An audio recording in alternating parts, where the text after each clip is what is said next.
Dead Men's Secrets, or Dead Men Tell Tales. You've probably watched PBS a time or two and seen a special or some kind of a TV documentary, that details, in some regard, some ancient relics, some ancient buildings, like the Great Pyramid of Egypt. And then they'll give you the numbers that go along with it, like this is the most massive building ever built in the history of the world to this day, as I speak to you today, as you're listening. The Great Pyramid of Cheops is the most massive building. Until about 1935, it was also the tallest building ever built in the world, until the Empire State Building was built back in 1935. The Great Pyramid was the biggest, tallest building in the world. And they'll tell you, some statistics and one thing and another, and then we sit here in awe, and we kind of marvel, because you see, when we go to public school, they tell us that man, years and years ago, was a brute beast evolving from apes, and that we were really pretty dumb, dragging our knuckles on the ground and hitting our women over the head and dragging them off into the cave, And so, if your view of the world, or your world view, is based upon evolution, and then you look at this great pyramid out here, this great building, and you listen to these numbers over here, they don't add up. They don't add up. Now, I'm a general contractor, and I build buildings. And when we build a house, if that house is plus or minus an inch, that's plenty good enough. And when we get them a little out of square, they're 2-3 inches out of square, no big deal. We just cover it up, by dividing the inch or the 3 inches, in half. And then when we put the roofing on, we fudge a little bit over here at the bottom, and then we fudge a little bit up there at the opposite top. And when you look at it, you can't see it. It's not that big a deal. And that's building a house. Now, the Great Pyramid, to show you how accurate it is, in 1964, they developed, I don't know who it was, but somebody developed what they call a laser transit. Now, we've had transits, for hundreds of years. An eyepiece, a telescope, in which we could put a man out there in the field, 100, 200, 300, 400 feet out there. We can measure elevations with a stick, and we can measure straight lines and things like that. It's been going on for a long time. So we've been surveying and measuring, for centuries. But the accuracy of it wasn't all that great.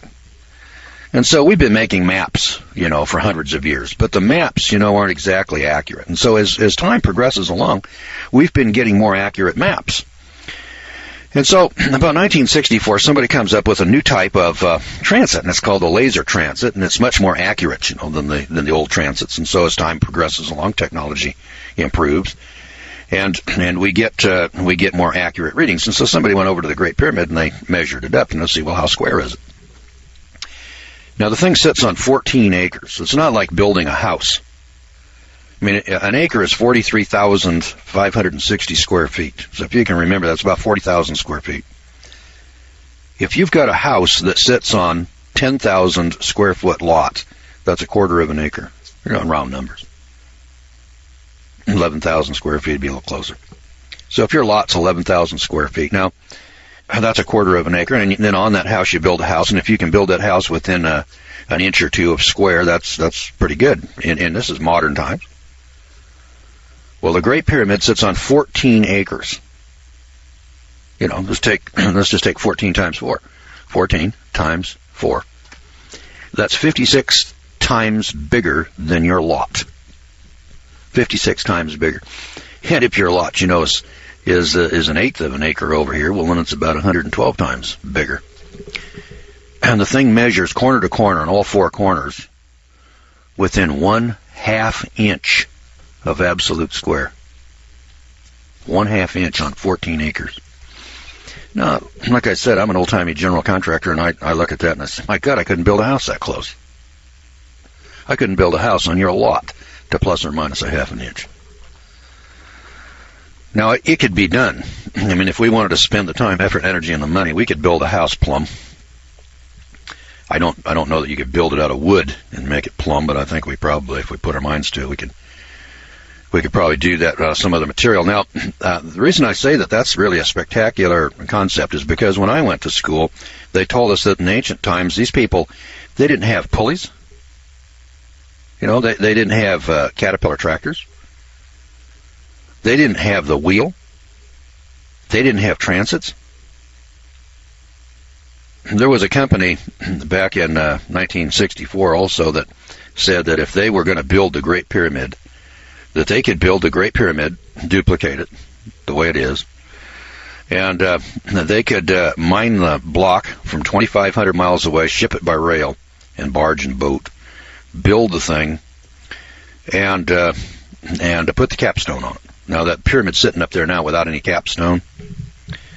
Well, this company said that they could put it on there, and then they could do it for $32 billion. And that's a $32 billion. Now, that's in 1964 dollars. If you were going to multiply that out, you'd have to double it from 1980 to the present time, so that'd be $64 billion. And then you'd have to probably double that again from 1960 to 1980. I don't know what the inflation rate was in that 20 years, but I guess it was double again. So that'd be 64, and then we got to double again to 128. So talking about it in today's dollars, it'd be about $128 billion. That's a bunch of money. Now, people don't normally go out and just spend $128 billion bucks, just to be spending money or just to be building something. I mean, when you build a building, like the trade towers or the Empire State Building or something like that, there's got to be a return. There's got to be a reason. There's got to be a purpose behind it. And that's a big building. By the way, the building is built with expansion joints. For those of you that might not know what that is, when the sun shines on the Golden Gate Bridge, it's built out of steel, and it expands. And you've got to have expansion joints. So when you're driving on the deck of the bridge, you'll cross over a grate. And that grate is interlocking like the fingers on your hands. And as the sun shines on the steel, it expands and contracts an inch or 2 or 3 or 5. I don't know how much it expands, but it's got an expansion joint in there. Well, the Great Pyramid, when the sun shines on one side of it, it will expand faster, expand more than on the side where the sun isn't shining. So you've got to have a modality for the entire building to expand, or at least that outer shell to expand and contract. And they've got grooves. The builders of the Great Pyramids understood expansion and contraction. And so they built it into the Great Pyramid. That thing's been there for several thousand years, and it hasn't cracked and broken and fallen down. That's amazing. The Empire State Building hasn't been there for several thousand years, neither has the Golden Gate Bridge or the Bay Bridge. And, of course, the Twin Towers, they didn't last very long. Now, it would say to me that the people who built the Great Pyramid must have had at least the same technology that we had in 1964 to measure it. Just my common sense says to me, if we couldn't measure the damn thing until 1964 because we didn't have a laser transit, then the people that built it had to have at least had the technology of a laser transit to build it. Because up until 1964, boys and girls, we couldn't duplicate it without the laser transit. So whether the guys who built the thing, and I was told this one time, I said, well, how did they level it up? Now the thing sits plumb. It's level. And now they got satellites out there in space with lasers, and they can shoot and they can measure things now pretty darn accurately, and they kind of marvel. I do. I'm an old-timey general contractor, and I got to tell you, I don't think I could build an outhouse that close. I've got 2 outhouses out here, and they're not plus or minus a half an inch. First of all, nobody would spend the time trying to make it that close. It isn't necessary. But then when this thing sits on 14 acres and it's plus or minus plumb, and then it's plus or minus a half inch on 4 corners, sitting on 14 acres, which is bigger than the Empire State Building, which is bigger than the Twin Towers, which is more accurate than either. You got to sit there and say, hey, wait a minute. These guys were not savages dragging their knuckles on the back of the ground. These were not Cro-Magnons. We can't duplicate the thing today. Now, that tells me they got to be smarter than we are. Now, if we could duplicate the thing today, we'd have 4 or 5 of them sitting out there. And you don't see anybody building those today. Now, there had to be a reason for it. I don't know what the reason was. And that's another thing. People don't spend $32, $64, or $128 billion, building the most massive building that's ever been constructed in the history of mankind without a purpose. We haven't got a clue. Can't figure it out. Nobody's spending $128 billion today to build something over there in Washington, D.C. to commemorate World War II. We don't have the money, number one. Number two, if we had the money, we couldn't duplicate it. Don't know how. We don't know how they did it. Well, the guy that wrote the book, Dead Men's Secrets, his name is Jonathan Gray. He he hits upon this very subject matter over here. In fact, it isn't just the Great Pyramid. He hits upon a number of areas of life, like geography, astronomy, cosmology, mathematics, metallurgy, large-scale construction, construction techniques, social organization, engineering, mechanical devices, everyday items, clothing, art, medicine, flight, space travel, ancient science, and civilization. Can you imagine space travel before Christ?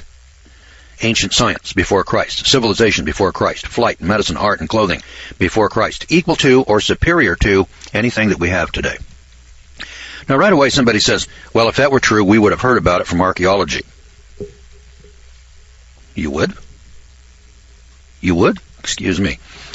In 1940, there was a skeleton up here in the museum in Chicago. I think they call it the Museum of Natural History. It was a 14-foot skeleton. Now, the Bible says there were giants on earth in those days. This is back in Genesis chapter 5, I believe it is, verse 6. There were giants on earth in those days. That does not fit with the theory of evolution. It doesn't fit with modern science. Now, go into that museum today, and you're not going to find that 14-foot skeleton that was there in 1940. I don't know what happened to it. I'm just telling you that in 1940 it was there. Today it's gone. It doesn't fit with the theory of evolution. And I first of all want to tell you that that is not science and that is not academic. That is propaganda. If it doesn't fit with your theory, what you do is you destroy it. You eliminate it. Get rid of it. And that's not honest. And then it's not intellectual. So when I hear stories like that, I say to myself, well, why would archaeology, why would science, why would people in museums want to deliberately destroy the evidence? I mean, if there were giants, then why don't we say, well, gosh, there were giants. That's the truth. How many of these giants were there? Well, now, it could be that the 14-foot giant was just an anomaly. You know, it happens once in a while. You look in the Guinness Book of Records, there was a guy that was just, I think it was 8'11", or 8'10.5" or something, just a shade under 9 feet tall. And the Bible talks about a guy named Goliath. You know, there's David and Goliath. There's a Bible story there. Well, Goliath was 9'6". And compared to the giants described in the Bible, Goliath was a midget. You know, 9 feet is pretty tall when you're comparing it to a 6-foot man, but 14 feet. And there was the story of a guy named King Og, and his bedstead was 14 feet. So the 14-foot skeleton that was in the Chicago Museum was an average run-of-the-mill 14-foot skeleton. There were people that were 15, 16 feet tall. And I suppose there were people that were 9, 10, 11, 12 feet tall. But they're all big. They're big guys. Now, are there any other skeletons beside that one in the Museum of Natural History in Chicago? And the answer is yes, by the hundreds. They've been discovered all over the world. And Dead Men Secrets identifies the locations of those finds. And I didn't know that before. So I had heard of the Great Pyramid. I had heard of the Nazca monuments out here in the desert where they get spiders and monkeys, you know, that are miles across, 6, 8 miles across. And big buildings with building blocks that weigh 50 tons down in Peru and Ecuador. And cities that are built on cliffs and on top of mountains, you know. And those are just one here and one there and one. It makes you think, well, my God, were there people out here in ancient times smarter than we are today, more technologically advanced? Did they have ships that could go across the oceans? Before the flood, flying in jet airplanes, they had medicine equal to today, art, clothing, and mechanical devices that have been dug up, but they don't fit the theory of evolution. See, evolution is a fairy tale for adults that tells us once upon a time, long, long ago and far, far away. And then they proceed to tell us the story about how billions and billions of years ago, thus and such occurred. Pure fantasy. There isn't a shred of evidence, not a shred of proof. No scientific tests can be duplicated. And, you know, if people want to believe that, that's fine. There's no problem with that. People believe in religion. I kind of watch people, you know, religious people. They scare the hell out of me, and I watch them as far away as I can get from them. And then they believe in superstition. And rational people who attach themselves to science, they attach themselves to another superstition called evolution. And I call that science. I look at both of them and I say, oh, my God, I got one superstitious bunch on the one hand, and I look over here and I got another superstitious bunch on the other hand. And neither side can ever come to an actual grasp of truth and understanding. You know, how did it actually happen? So in order for us to do that, if we're going to arrive at the truth, we got to actually come to grips with 14-foot skeletons and buildings that are so big and so massive that we can't duplicate them today, and ask the question, well, how did those people build that? Who was here to do that? We look at Stonehenge, in amazement to this day, and say, how in the world did those people get 30-ton blocks of rock sitting up there on top of that? That would be a whale of a feat. It can be duplicated. We could do Stonehenge. But hey, boys and girls, there's a lot of buildings around the world that we can't duplicate today. There's a block of rock in a wall down in Ecuador that weighs 200,000 tons. It's a dressed rock. It's a square. I say square, it's rectangular, but it's got corners to it. It's got 8 corners. And these corners, are exact. It didn't just evolve this way.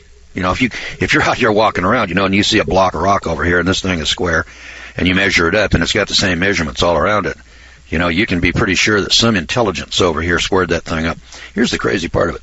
Do you know how much 200,000 tons is? That's a lot of weight. That's a big chunk. Let me describe it.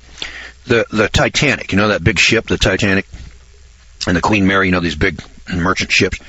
Well, those big luxury liners weigh about 40,000 tons.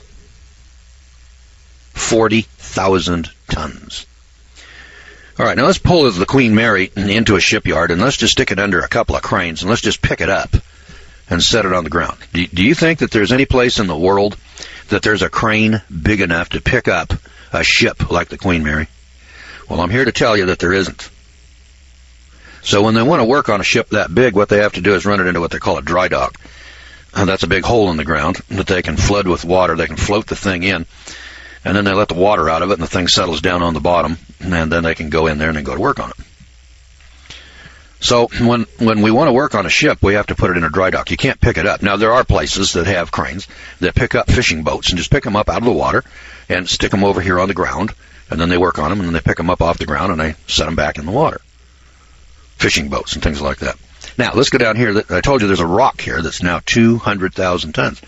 There's lots of rocks that are 50,000 tons. That's as big as or bigger than the Queen Mary. There's lots of rocks that weigh 200 tons. They go anywhere from 3, 6, 16, 30, 50 tons, things like that. And these rocks are set into walls, and they're dressed. Now, some of them are square. Some of them are odd shapes, and then the odd shape fits with the next rock, and it's cut in an odd shape to fit. Kind of like looking at a puzzle. The odd shapes that go into a jigsaw puzzle? And remember that the tab has to fit into a corresponding hole. And then when you're doing a jigsaw puzzle, if you'll think about it, yeah, it's true, you got a tab and you got a hole, but they don't fit together perfectly. So if they don't fit together perfectly, well, then obviously it doesn't go there.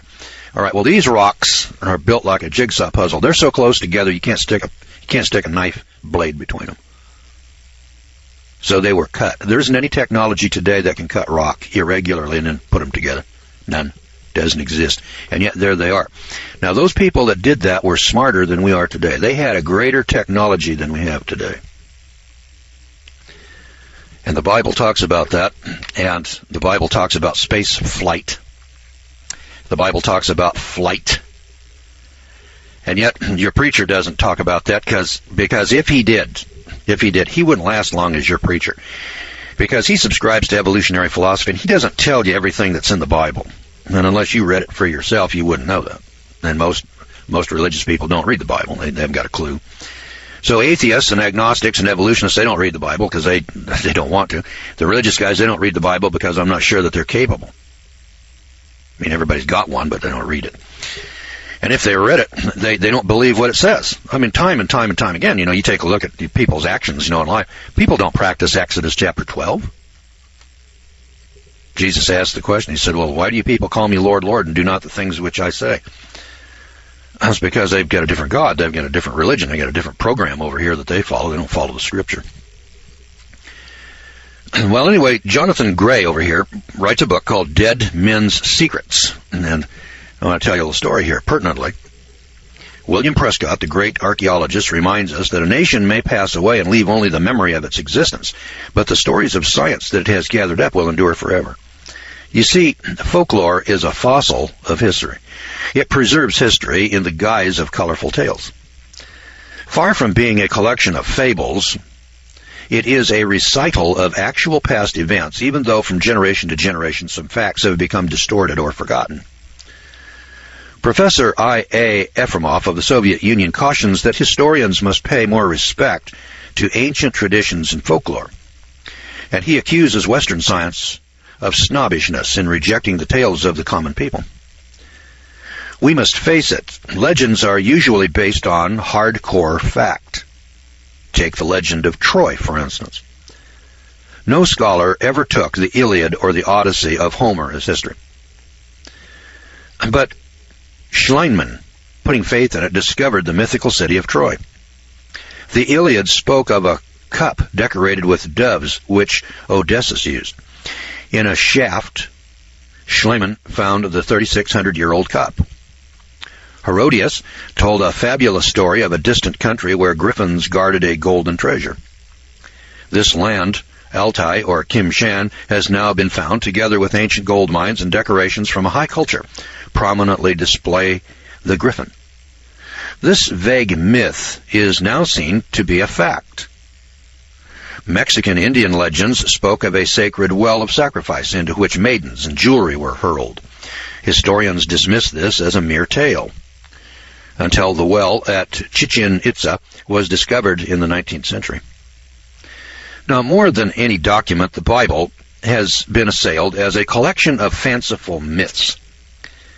And yet, to the embarrassment of its critics, archaeological discoveries have proved time and time again that the fabled cities, mythical persons, and impossible events were not only true, but they were in fact reliable historical reporting in every detail.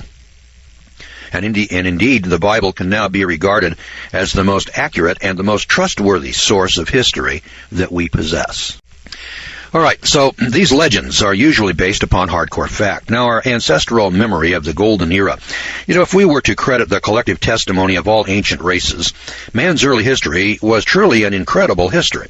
It was a golden age of advanced civilization, of original giants who had superior intelligence and technology. This appears to have been a universal truth known to everyone in ancient times. Sacred records affirm that at the very beginning, soon after the fall from paradise, men possessed extraordinary mental abilities. Beginning with the raw earth, they mastered a high level of civilization and technology in just the first 6 generations of their existence. In that short time, they were able to build cities, play complex musical instruments, and smelt metals. Indeed, with their scientific complexities, these earliest men, it seems, were no fools. We might well wonder to what degree they further developed and refined this technology. In the final few centuries before the flood struck, were the miracles of science as common as they are now? A perfectly valid question, I would think. Now imagine, if you can, paved rainbow cities whose houses of crystal reflected every special hue. And we're talking about air travel, computers, and plastics. Now, did you know that when Alexander Graham Bell gave us the telephone, he said that it had been done before? The old devices have been reinvented, he observed. Yes, you read it right. That's exactly what Bell said. He said, in fact, the question was pressed further by the eminent British scientist Frederick Soddy. He's a winner of the Nobel Prize in Physics, and he wondered whether the ancients might not only have attained our present knowledge, but a power hitherto unmastered by us at this time. Now, there are physical remains also. So, in our quest here for the truth concerning ancient civilizations, we've got to have some physical evidence. As a jurist or a lawyer, if we went into court and we wanted to prove our theory or prove our side of the case, we'd have to have some kind of evidence. We call them exhibits, physical evidence. Now, where did Bell and Soddy get their information? Well, quite possibly from some rusty old records. Nevertheless, our quest is not based on ancient text and reports, but on accepted scientific discoveries. There are recently discovered artifacts that cannot be dismissed, namely objects of metal sitting in museums today that are unquestionably made in the ancient world that would have required very advanced technology to produce. a technology not to be repeated until our day today. The weight of evidence grows daily, evidence that all of the major secrets of modern technology were known and then forgotten long ago. Evidence that early man did create a society that surpassed ours in all aspects of development. The entire world is really a dead man's tomb. It's a treasure hunter's paradise. As we prize or we open the coffin, suspense builds. And slowly, we are lifting the lid on a lost technology which almost smacks of science fiction. We come face to face with such absurdities as brain transplants, colonies on Mars, and invisible men. And then we wonder, what's next? Well, admittedly, such concepts almost strain credibility. And we're tempted to ask, could the ancients have really advanced so far? It may help to consider our own age. As recently as 100 years ago, were not most of today's inventions totally unknown, even unbelievable? Since then, the spawning has been very sudden and very rapid. And what's more, the present age of basic discoveries is hardly at its end. It is forecast that just 15 years in the future, the accumulated knowledge that we have today will double in just 15 years. Now, can you grasp what that means? How then can one possibly conceive of the state of knowledge attained by the antediluvians before the deluge struck?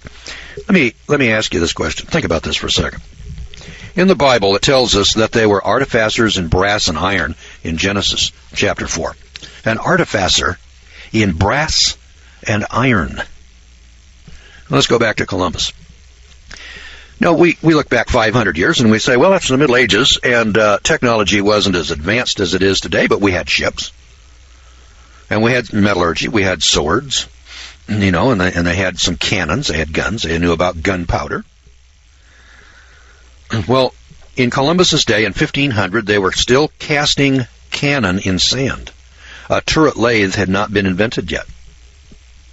Metalworking tools, such as lathes, were yet to be discovered in the future.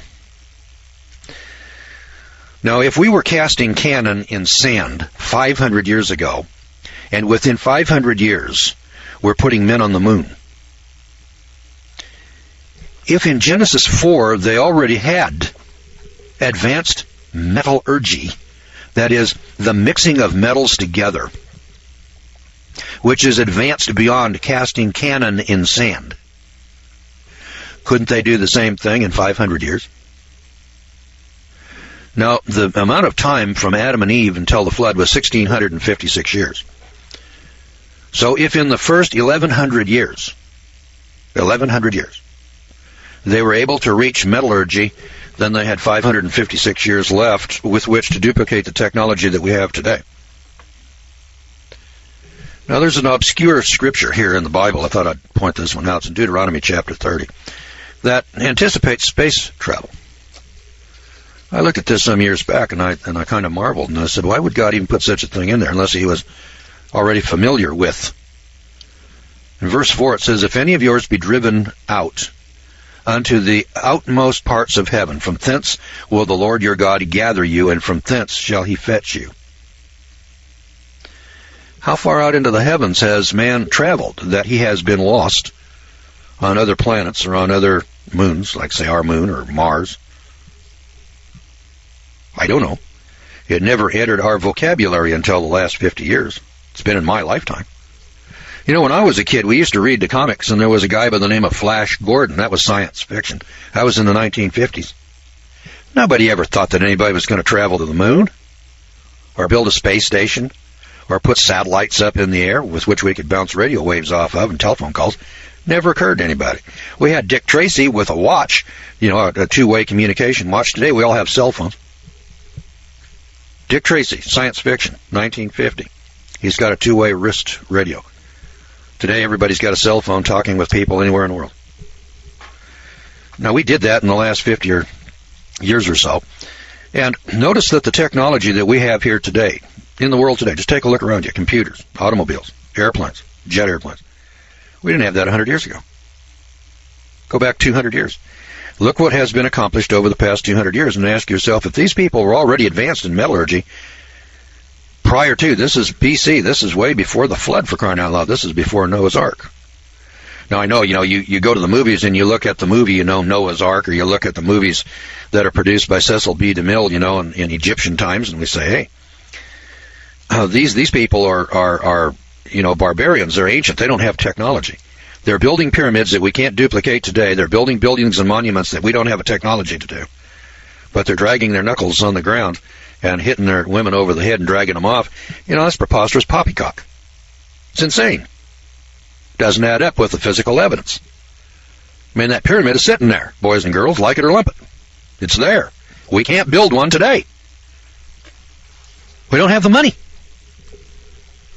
There isn't anybody in the world, including the United States of America, has got the money to duplicate that Great Pyramid. Technologically, we could do it today, but it wasn't until 1964 that we were able to do it. Now, those people back in those days, they built that thing. And here's the Bible talking about space travel here in Deuteronomy 30, verse 4. And I'm sitting there saying, if we can come to space travel, if we can come to jet engine flight in 100 years, from 1900 to 2000, this isn't too much of a stretch of my imagination to see somebody doing this prior to the flood. And do we have any physical evidence of it? Oh, you betcha we do. Physical evidence abounds, not 1 or 2 or 5 or 10, but by the hundreds. By the hundreds. For instance, he's got some sections in here. I'm going to flip over here to, I guess, number 16. Let me get to chapter 16 here. And the one that as a contractor, the one that I was really surprised to see, there are 64 examples of construction techniques that have not been duplicated until the 20th century. That's not the buildings themselves. That's the techniques, like concrete. We think of cement today, building the Empire State Building with steel and concrete, as being something new and modern that we just came up with in the last 100 years. You go back here 200 years, you didn't see any Empire State Buildings. Now, that's a modern technology. There's some buildings that have been built out here in the hinterlands, and there's microscopes. Did you know that in Moses' time they had microscopes? I was absolutely amazed. Glasswork and microscopes. I'm going to give you some examples. 24 examples of glasswork and microscopes sit in the museums today, not on display. They sit down in the basements, hidden away so that you can't see them. Like the skeleton of the 14-foot giant up in Chicago. They're not on display. They exist. They were found. They've been recorded. We have the pictures of it. We know that they're there, but they don't fit the theory of evolution. And anything that doesn't fit with evolution is not put on display. Nobody has an explanation for it. Well, there's an explanation. When you see something like a 200,000-ton block of rock that is set in position, somebody had the technology to make it, pick it up, move it, and set it into place. We can't do that today. And since we can't explain that, and our fairy tale dream world says that we're evolving better and better, smarter and smarter, it doesn't fit with the evolution fairy tale. So then we ignore it. We hide it. We pretend it doesn't exist. As I said, that's not science, and it's not academic. It's just propaganda. So we're in chapter 16, and we've got some buildings. I want to point out a couple of 3 buildings here. We've got about 10 minutes. So. A startling surprise awaited Captain Don Henry on that particular day in 1976. He was 40 miles off the southern coast of Florida directing sonar readings on the ocean floor. Suddenly, an immense pyramid-shaped structure showed up. It was 300 feet below the surface. Subsequent underwater closed-circuit TV was to show the pyramid to be about 420 feet high. It's a veritable skyscraper, nearly the size of the Great Pyramids of Egypt. When 12 other pyramids turned up on a NASA satellite photograph of the Amazon jungle. Noted author Charles Berlitz and Dr. Manson Valentine, curator of the Miami Science Museum, excitedly organized a major scientific expedition to the underwater pyramid, the first of its kind, which set out with a crack team of 15 archaeologists, researchers, and divers early in August of 1978. At the same time, a NASA-supported expedition led by Florida explorer Philip Miller set out for the Amazon jungles of Peru, accompanied by a documentary film team to investigate the foliage-covered pyramids found there. I'm intrigued by an apparent relationship here. Huge ruins throughout the world generally resemble each other in construction, as well as in geographical and astronomical alignment. What is more, constructions which are technologically impossible today face us. precise construction, and colossal size indicate that the builders had unknown techniques and energy sources at their disposal. It makes one feel that these magnificent, time-defying ruins that still exist after 4,000 years can hardly be the work of primitive barbarians. Surely they are the scientific instruments of an advanced universal civilization. So join me on a grand tour, and you'll see what I mean. Things that can't happen have happened here. The site is built 12,000 feet above sea level. This is very oxygen-poor air in which the slightest exertion can cause nausea and worse, and yet blocks of up to 200 tons were maneuvered over distances of up to 90 miles in rarefied air. This is not possible by muscular strength. This grand complex was built with a technical skill embarrassing to us and by a method which is totally unknown to us today. Here was a city of startling dimensions.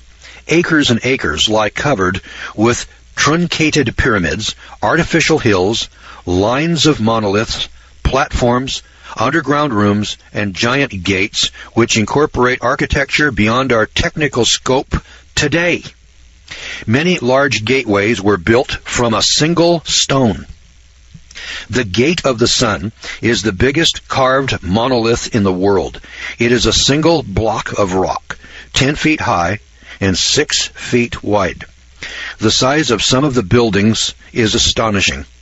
The fortress of Akapana, 650 by 496 feet, was once a pyramid 167 feet high. The Sun Temple was on a platform 440 feet long by 390 feet wide, composed of blocks of rock 100 to 200 tons each. Walls of the temple complex itself had blocks of 60 tons each. Steps of the stone stairway were 50 tons apiece. Here were terraced temples like those of faraway Babylon and Nineveh. The walls of the palace were 220 feet long by 180 feet wide. Its throne room was 160 feet long by 130 feet wide. The steps from the palace entrance were washed by the lake now receding and 15 miles away. The paved court under our feet is 80 feet square, with a covered gallery 45 feet on one side. Court and hall are one single block of dressed stone.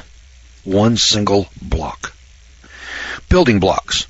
One is 36 feet long, 7 feet wide, fitted without lime or mortar and without any joint showing. Nearly every stone is accurately cut and polished, nicked, mortised, and occasionally even beveled. Water conduits have a completely modem shape with smooth cross-sections, polished inner and outer surfaces, and accurate edges. See these half pipes? They have grooves and corresponding protrusions that fit together.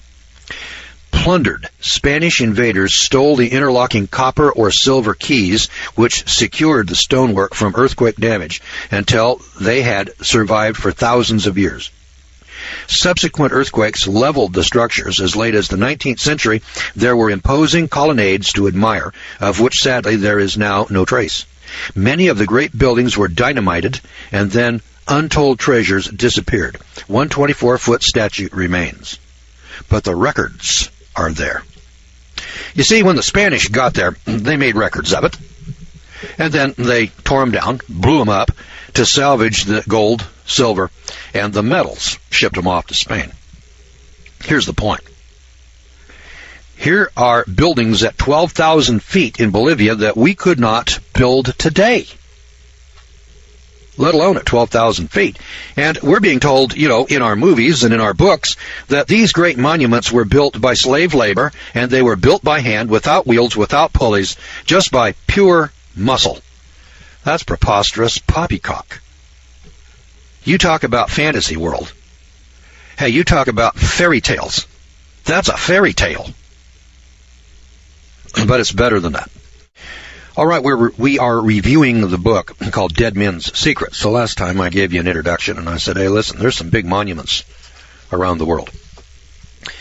In fact, in this chapter 16, there are 57 of these examples of architectural marvels and wonders that are built around the world that we can't build today. You know, it's one thing to say, well, yeah, we could duplicate that today. But when you've got monuments out here, as I pointed out last time, you got a block of rock that weighs 200,000, not 200 tons, 200,000 tons, which is 5 Queen Marys. Somebody quarried that block of rock and then moved it and set it in place. There isn't anybody in the world today that can do that. The entire Russian apparatus, the American, the Russians, the French, the British, the Europeans, the Chinese, all combined, can't pick it up and move it. Now, somebody did that past tense. Now, how'd they do that? We don't know. We ain't got a clue. And there's 57 of those stories here in the book. It's called Dead Men's Secrets. You can probably get a copy of it down at Barnes & Noble. It's fairly new. It's 2004. The author's name is Jonathan Gray. And it's put out by an outfit called, kind of an odd publisher here. I've never heard this name before. They call themselves Teach Services Incorporated. Published by Teach Services Incorporated. They got a webpage. It's www.teachservices.com. And it's TEACHS is in capitals, and ERVICES.com is in lowercase. It's the way they've got it here in the book. I'm very impressed by the book. I have heard about these stories. I have heard about batteries in the Museum of Baghdad. And I've heard of airplanes out of Ecuador, model airplanes, you know, little models of airplanes that were jets. You know, and today we would look at that and say, my God, that's a jet airplane. And made out of silver, you know, little ornaments and things like that. And you hear about these little stories. The 14-foot skeleton I told you about last time that was in the museum up in Chicago disappeared. And this author points out that the Smithsonian is sitting on warehouses full of this stuff. And they won't put it out. They haven't destroyed it. In some cases they have. It's been destroyed. But much of it is in the warehouses. And they're not putting it out on display. It doesn't fit evolution. And if it doesn't fit evolution, then we don't put it out. And so this guy wrote a book. See how many pages are in here. It's a pretty thick book. It's 300 pages. Come on, page numbers. Show me your stuff here. Oh, my God. Tell me there's no page numbers. Here we are, 350. Yeah, it's 350 pages or more. 350 pages, and it talks about geography, astronomy, cosmology, mathematics, metallurgy, large-scale construction, construction techniques, social organization, engineering, mechanical devices, everyday items, clothing, art, medicine, flight, space travel, ancient science and civilization, all of it documented, all of it with physical evidence that we have uncovered over the last 200, 300, 400 years.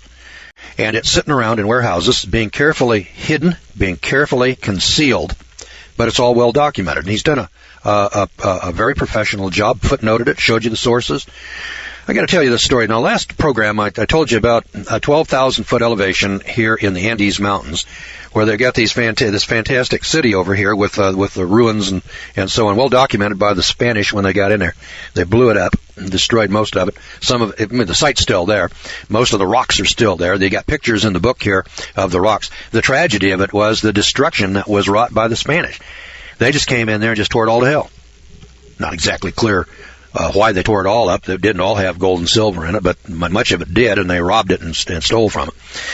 Did you know that there are pyramids in the world that are bigger than the Great Pyramid of Cheops? Now, if you're like me, you heard that the Great Pyramid of Egypt is the biggest pyramid in the world.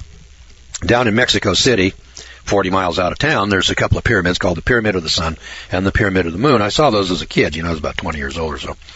I went down there and I looked at those pyramids, and my God, these two pyramids look just like the pyramids over in Egypt. How could these people over here in the New World be building pyramids that look just like the pyramids in Egypt unless they had had some kind of communication?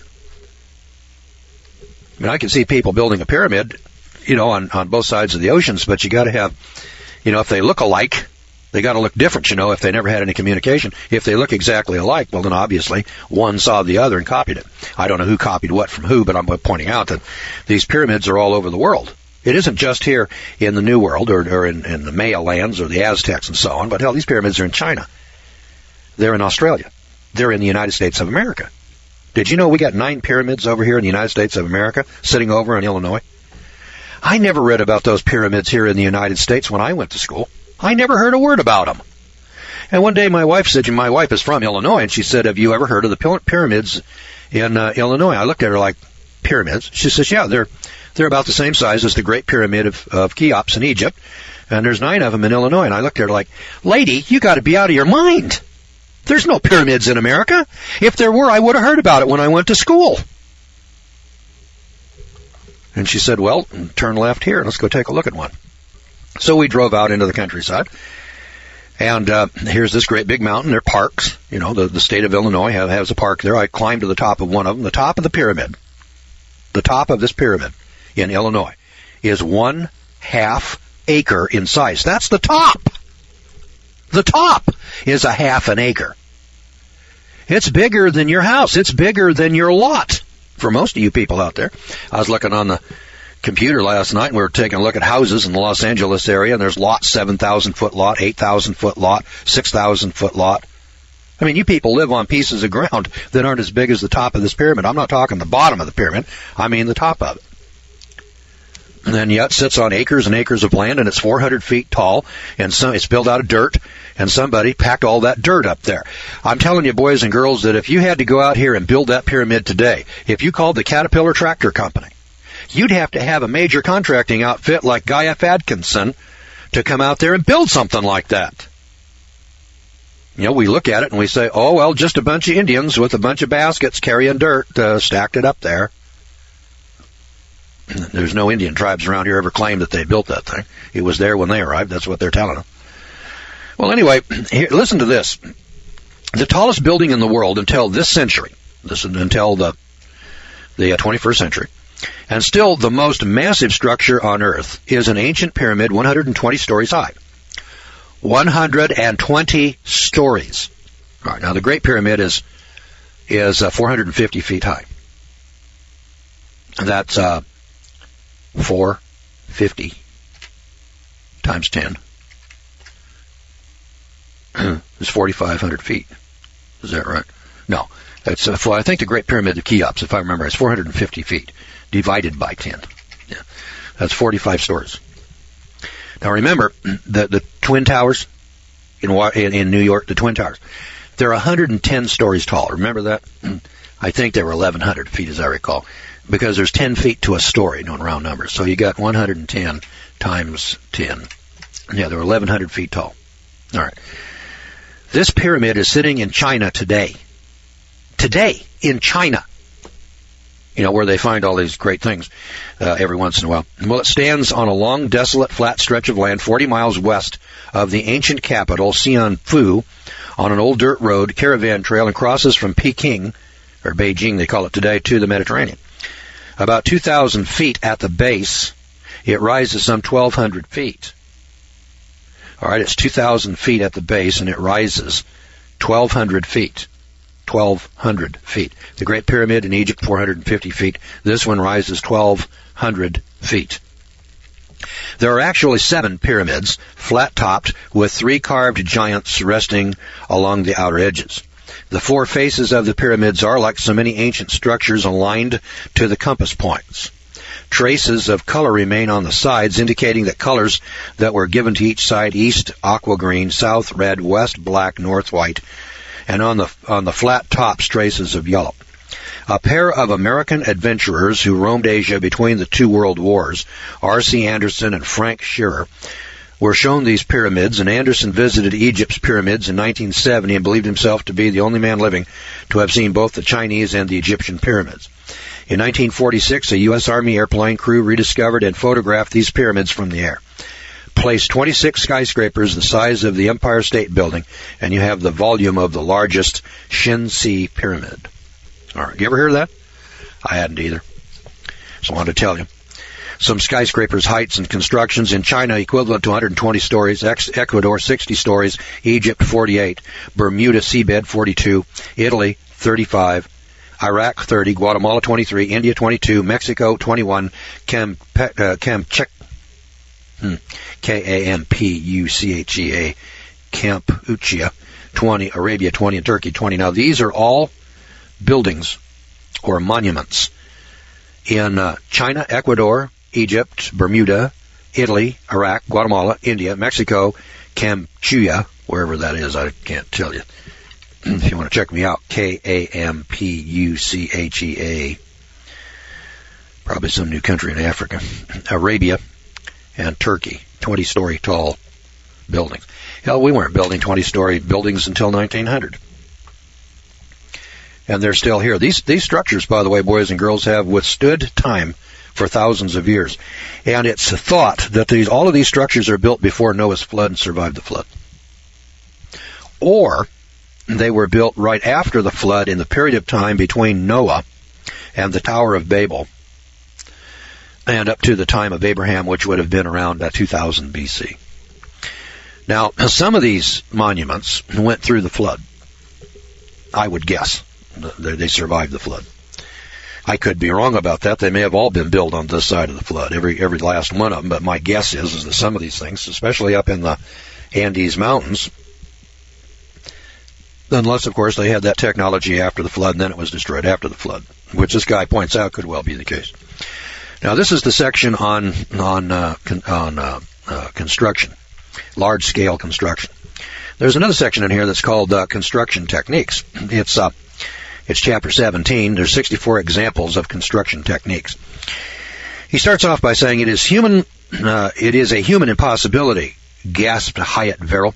And he's right, and yet it happened. The great mountains of the Peruvian Andes are awesome enough until you gaze up those extremely steep slopes, and you perceive the death-defying ruins perched on top of these mountaintops. The setting is terrifyingly wild, mountains miles high, vanishing into the sky, notched with narrow ledges, slashed with ravines and bottomless gorges. Waterfalls of an awesome beauty plunge from these immaculate snowy peaks down into the damp, unknown depths of the canyons. So rare is the air that even the mules are obliged to stop every 10 paces to catch their breath.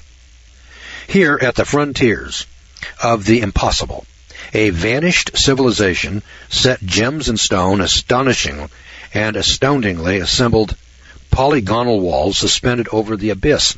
They carved practically vertical stairways up stupendous precipices. High in the clouds rises one acrobatic stairway of 64 steps, which had to be carved in a place where one could only get a toehold for support. Another comprises 600 steps. Just imagine that. And then here are the pictures of these stairways up these mountains. Now, these ingenious jewels, or jewelers in rock, ascended a dizzying mountain no wider than the blade of a sword and topped it with watchtowers and walls pierced with lookouts. The mountain drops away so abruptly that if a workman slipped, his body would not hit the bottom for 3,000 feet. Today, on all sides, the ruins of temples, fortresses, and towers surmount the peaks and cling to the vertical sides of the canyons like ivy. Overlooking a waterfall, a splendid palace rises above the fierce abyss, impossible to reach. How was this palace built? Terraces were miraculously inlaid into vertical slopes, perched over the canyon faults. How did they hoist up heavy, carved rocks by the thousands? Site after site is built atop bluffs, which are too steep to be accessible. Many seem to have been literally hurled up as though the monstrous stones flew there. A high carved niche opens out over the abyss, under a ridge shaped like the letter I. The rock was leveled and encrusted with carefully joined stone cubes. Only a daring mountaineer hanging from a rope could possibly reach it. The builder magicians, I tell you, had no sense of the impossible. Everywhere loom buildings that defy the laws of equilibrium and gravity, as well as vertigo. These are a triumph of human daring and of technology which almost smacks of science fiction.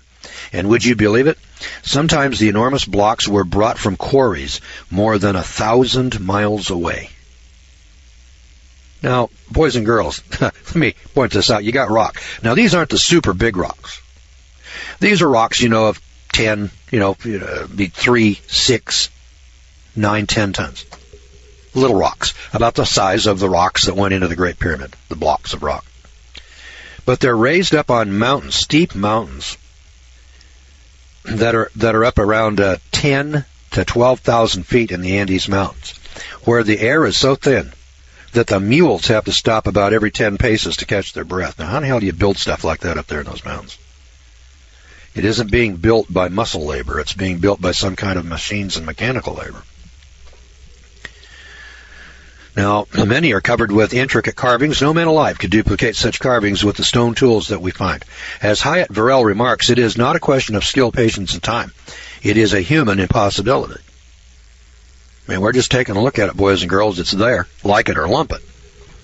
There's the pictures of it here in the book. And I've seen this, time and time again. It was the Incas and the Aztecs, that built some of these monuments years ago. How'd they do that? Where'd they get that kind of technology? And the thing here that is so ingenious in this book are that these kinds of monuments have been found all over the world, and the genius that this guy, Jonathan Gray, has put together here is that he's rounded up not one or two odd ones like you and I have heard about, reading about it in Reader's Digest, or some odd story. I mean, he put it all together. Antarctica. There are traditions of a legendary rainbow city where the colors of the rainbow are said to have been used in the construction of the buildings and even in the paving of the streets. In Rome, glass-storied theater. Emilio Scararo, S-C-A-U-R-O, Scararo, one of Sulla's generals, had a 3-floored theater built at Rome for 80,000 spectators. The first floor of marble, the second floor of glass, the third of gilded wood. Boys and girls, 80,000 spectators. The big stadiums of baseball and football today hold 50. The big stadiums. Is there an 80,000-seat stadium here in the United States of America? If there is, send me an email and let me know where it's at. Would you? I don't think there are any 80,000-seat stadiums anywhere in the world today. I haven't heard of any. This guy in Rome built an 80,000-seat stadium. Worldwide, the use of concrete, the standard mixture of sand and cement that makes up most building blocks of today, was evidently worldwide. Listen to this. They found it at Yaxuna, Tucoba, Mexico, Cuauhcillo, Mexico, Guatemala, Quito, Ecuador, Cunza, Ecuador, Marchusni,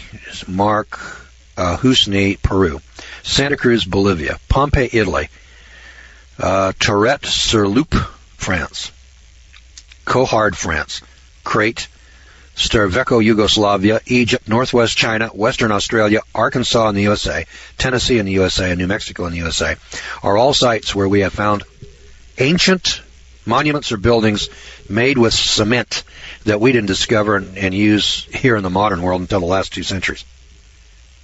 Well, obviously the concrete technology was available all over the world, for crying out loud, thousands of years ago. Well, how come we didn't have concrete over the last 1,000 years if it was available to those people 2,000, 3,000, 4,000 years ago? Boys and girls, they had technology years ago. And then we lost sight of it. We went into what we call the Dark Ages.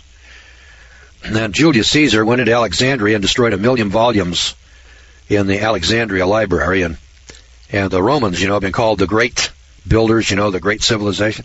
The Romans were the great destroyers. The Romans destroyed more than they ever built. Civilization and technology was so much greater than when the Romans were here as to defy description. The Romans never discovered anything. They destroyed what they found. And that's one more example. Let's take a look at another one. The seabed off Bimini, but now raised into a jetty material at Fort Lauderdale, Florida.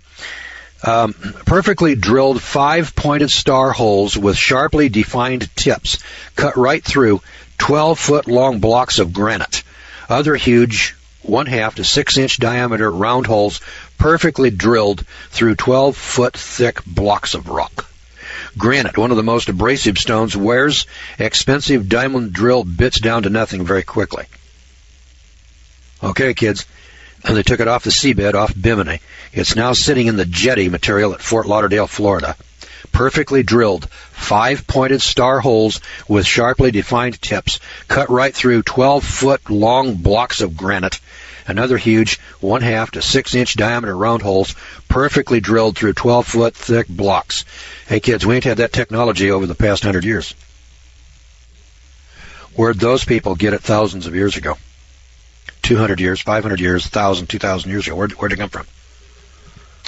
Did it come from savages evolving from monkeys, dragging their hands or knuckles on the ground? Come on, kids, let's grow up and get real. You know, the people over in Borneo who are still living back in the Stone Age are not doing that kind of technology. And you're sitting there saying, well, you know, we men, we're getting smarter and smarter as time goes along. Hell, we can't do that today. Over in Turkey, the boring of holes finer than the thinnest needle in a block of hard stone. Turkey. Over in Turkey. They got holes bored through stone which is finer than the thinnest needle. We can't do that today. Boring into granite rock with drills that turned 500 times faster than modern power drills today. 500 times faster. In Peru, Tibet, Egypt, and the Sudan, outer walls sheeted in gold, silver, polished marble, or sparkling white gypsum.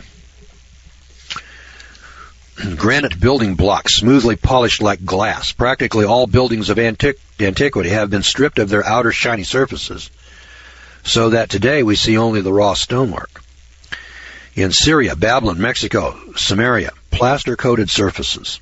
In Tibet and Babylon, decorated enamel or blue porcelain walls. Enamel, blue porcelain, Tibet and Babylon, today. China, Babylon, Mexico, and Egypt, multicolored surfaces on building exteriors. In Brazil, the use of different colored stones in the approach steps to buildings. Peru, steps polished like glass. Bolivia, colored decorated pillars.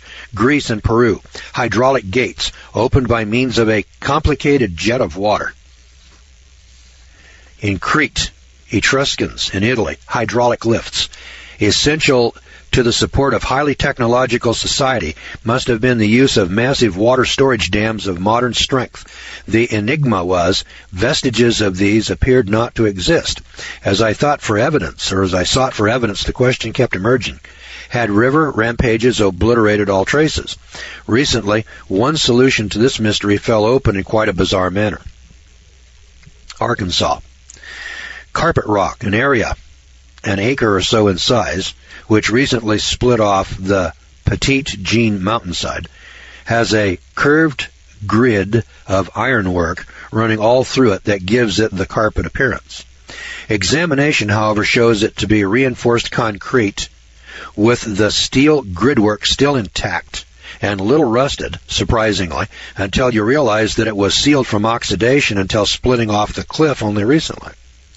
The whole cliff, Carpet Rock and Petite Jean, is thus seen to be one vast concrete pour, very, very old. It was the spillway of a vast dam which must have contained the White River and the Arkansas River in one great impounded lake. Now, does this sound like the work of semi-primitive men who had to use stone tools, horses, and vine ropes? No, the early builders obviously had sophisticated techniques. In later times, methods became more basic and building less ambitious. The earlier apparatus fell into disuse, gradually disintegrated, and was ultimately lost to history. That's here in Arkansas. Carpet rock. Features of houses, 2- and 3-story dwellings. In Lebanon, Crete, Tunisia, Arizona, houses of 5 and 6 stories. Pakistan, Babylonia, expert construction in bricks, expert construction in bricks similar to our own, heated to about 900 degrees. So they weren't just making mud bricks, boys and girls, they were making fired bricks. All right, we've been taking a look at construction techniques in large-scale construction. I'm an old-timey contractor. That caught my eye right away. I see these buildings, monuments. I see concrete being used, cement being used in ancient structures. I see pyramids in China. I see pyramids in Mexico. I see pyramids in Illinois.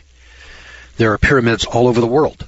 Pyramids, like the pyramids of Egypt, all over the world. Who built them and why? I suspect many of those were built before the flood. And if not, then the technology from before the flood, assuming that it was all destroyed, then was built after the flood. In that period of time between about 2350 BC and about, maybe 1500 BC, maybe a 1,000-year period. Now, there's a lot of questions that you probably have in your mind that are answered in other chapters in the book. Always keep in mind that when I review a book, I cannot read the whole thing to you. I can't cover every page, every subject, every topic, every chapter. So I pick out of the book those chapters that are really boggle the mind. Now, there's one in here that deals with electricity. Have I got electric in here? Where is it? Geography, astronomy, cosmology, mathematics, metallurgy, large-scale construction, construction techniques, engineering, mechanical devices, everyday items.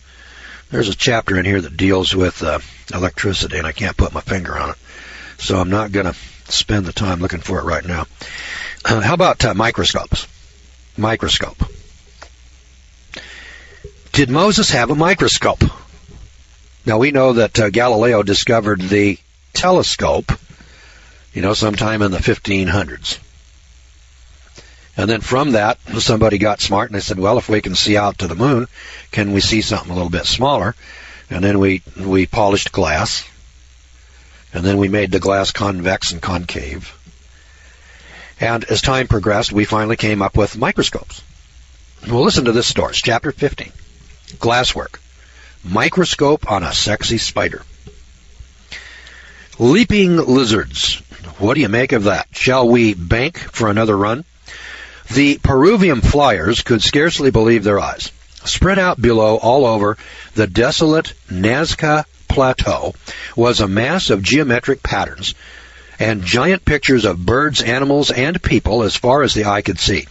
These ground-drawn objects were so numerous that they could be seen only from an airplane. Small wonder that they were not discovered until that day in 1939. Now, here are some really fabled, and you've probably heard this what do they call this thing now? Nazca, Nazca. I imagine if you put that into a Google search, you probably get a lot of information, Nazca. Anyway, for those of you that are uninitiated, down here in Peru, up around 15,000 feet, there's a flat plateau. And on this plateau is a spider. This spider is 6 miles across. It's built about 18 inches high out of just little rocks. Somebody went out here, and they just picked up little rocks, and they built a stone wall 18 inches high. And they built it in the outline of a spider. And the thing is 6 miles across. 6 miles. And it's in perfect size. I mean, the legs are the perfect size with the head, and the head's perfect sized with the body. And it's got all 8 legs, and they all stick out in one thing. There's monkeys and other animals, and there's people, and they're 6-8 miles across. The only way you can see, when you're on the ground and you're walking along, what you see is a stone wall. And so you walk along and you say, gee, here's a little stone wall, 18 inches. It won't keep a sheep in. It won't keep a llama in. It won't keep a cow in. And it's about 18 inches high, and it's uniform in height, and it goes out there for a long, long ways. I mean, you can look down this wall, and it curves, but you can't see what it is. You could not tell that was a spider by looking at this walking on the ground. But in 1939, some guy's flying over it with an airplane taking pictures, and he says, oh, my God, there's a great big spider down there, and it's 6 miles across. Well, then they went down there and they started measuring this thing. Who built that? And who built the monkey? And who built the people, the outlines of these people in these 18-inch stone walls? That's who built it. And then the question is, why? Why would anybody do such a thing? Because you couldn't appreciate it. You couldn't even know it was there unless you were in an airplane flying over it. You have to be in an airplane. You got to be up in the air over the top of it to see what the hell it is. That's how big it is. Now, that tells you pretty plainly that whoever built that thing built that to be looked at, and the people that are going to look at it are going to look at it from an airplane or from up in the air. Could be a gas balloon. But then if that's the case, then gas balloons were invented before 1700. First one I heard of was a hot air balloon flown in France about, 1705 or something like that. But it gets better than that. Not only do we need an airplane to see this, fashioned by an unknown pre-Inca culture and covering an area of 30 square miles, they're still unexplained. So here's 30 square miles of plateau with a number of these monuments, these monkeys, spiders, and people, laid out on the ground in 18-inch high little rock walls.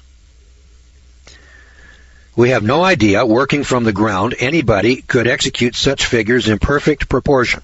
They can be observed successfully only from 1,000 feet in the air. One of the drawings depicts a spider. It has one leg deliberately lengthened and extended, and at the tip of the leg there is a small cleared area.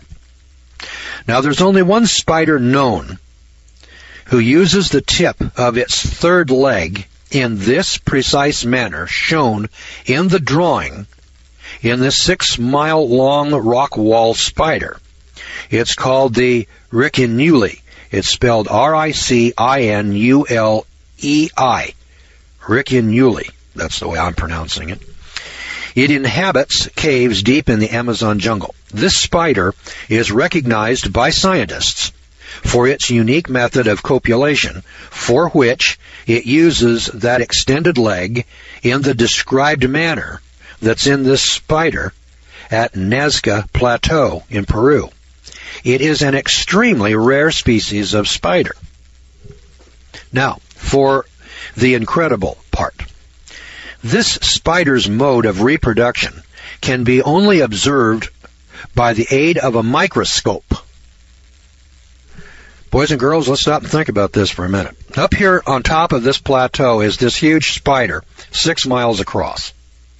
You can't even see that this is a spider unless you're up in an airplane at least 1,000 feet in the air. So you can look down on it and see 6 miles across. This spider is in perfect proportion. It's built out of rock. It's not big rocks now, just little ordinary rocks. You can just pick them up and stack them in a rock wall. And the spider now, from the tip of one side of it to the tip of the other side, is 6 miles across.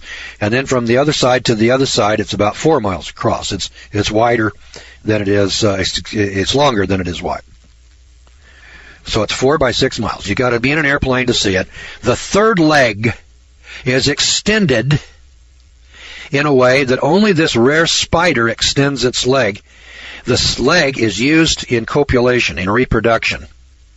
And the only way that you can see the way this spider reproduces with this leg is with a microscope. What's that tell you? It tells you that the guy that built the spider up there had to have a microscope to observe the spider so that he would know that the spider reproduces with this third leg. Then when it's reproduced, it's done by a spider being built in stone walls in perfect proportions, 4 by 6 miles. Now, boys and girls, that's quite a story. So the question is, how were these artists able to find and then observe their tiny model unless we can see that they inherited a knowledge of science equaling our own, including the use of the ground optical lens in a microscope?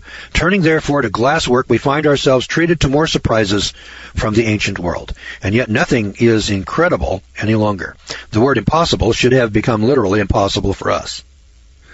China, before 2500 BC, Assyria, 2700 BC, and Medzamer, Armenia, 2500 BC, the making of glass was well known. In Haifa, Israel, a glass block weighing 88 tons. There are only 2 masses of glass that are larger than this 88 tons, and both are the casts for the huge mirrors of the Mount Palomar telescopes. Got this? Ancient times, 88-ton piece of glass. It's sitting in Haifa, Israel. Now, we're told, of course, that ancient man was backward. I hope my curiosity will be pardoned. I have a question. How did those early races develop the enormous amount of heat necessary to melt the ingredients into this enormous mass of glass? Well, obviously, this block is inexplicable, except with reference to a super technology. Now, I want to point out that when you got a piece of glass 88 tons in size, boys and girls, those Mount Palomar telescopes, that telescope, that 200-incher up there, it's bigger. It weighs more than that 88 tons. Now go back, do a Google search on Mount Palomar. They built the thing back in the 1930s. And when you read the story of how that Palomar telescope was built, it'll just boggle your mind. And here Here is a story back in ancient times. They got a block of rock that they call glass. It's 88 tons in size. Huh? Boy, you got to have real technology. That Palomar telescope was designed and built by the Corning Glass Works in New York. They were the only people in the world that could cast a piece of glass that big, and that was back in the 1930s. Then the thing had to be shipped on railroad cars, special railroad cars out to California.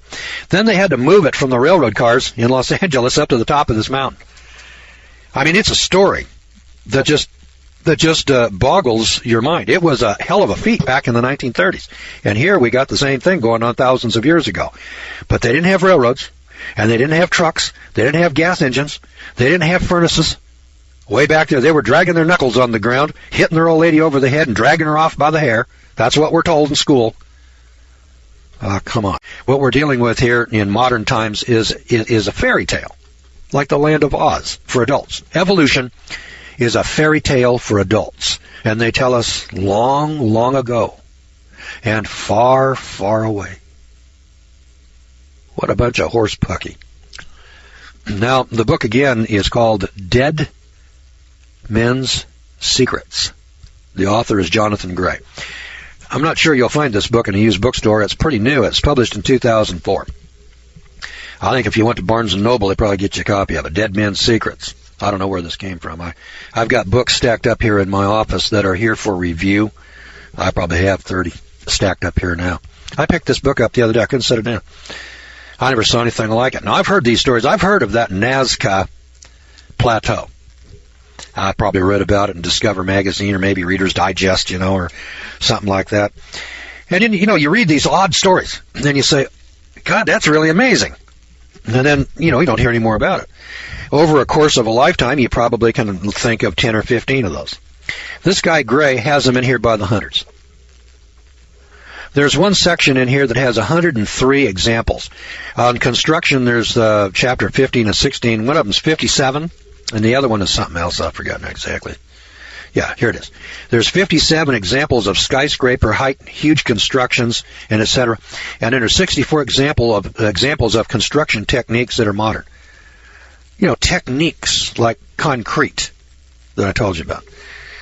Now, I can't sit here and read them all to you because I want to cover a broader spectrum than that. But listen, there's 18 areas of life and technology.